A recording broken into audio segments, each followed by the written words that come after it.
ایک وقت کی بات ہے، سسرن پائنس کے شاندار جنگل میں ایک پیارا ریچھ بری رہتا تھا۔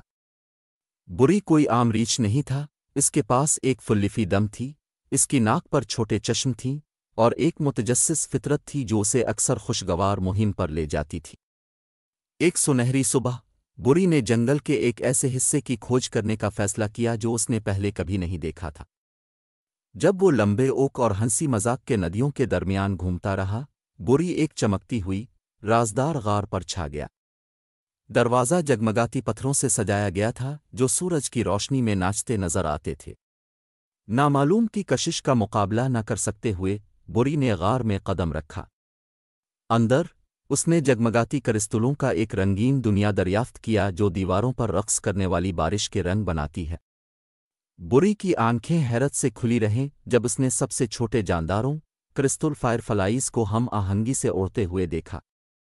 کرسٹل فائر فلائیز پتھروں کے ایک چھوٹے سے ڈھیر کے پیچھے قید تھے۔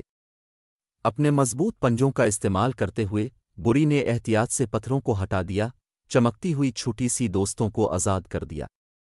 خوشی سے کرسٹل فائر فلائیز نے بری کا شکریہ ادا کیا، اس کے گرد رقص کرتے ہوئے اس کے سر پر روشنی کا ایک چمکتی ہوئی تاج بنایا۔ بادشاہ کی طرح محسوس کرتے ہوئے بری غار سے نکل گیا، جہاں اس کے جنگلی دوست اس کا انتظار کر رہے تھے، اس کی جگمگاتی ٹریل کا پتہ لگاتے ہوئے روشنی کی طرف واپس آئے۔ وہاں اولی وقاب جو ایک ٹہنی پر سجتے سے بیٹھی تھی، روبی چٹخارے والی گیلا جو بےتاب سے باؤنس کر رہی تھی، اور میکس مہربان ہرن جو بری کے سر پر چمکتی ہوئی تاج پر حیران رہی تھی۔ ایک ساتھ انہوں نے سب نے بری کی نئی مہم کا جشن منایا۔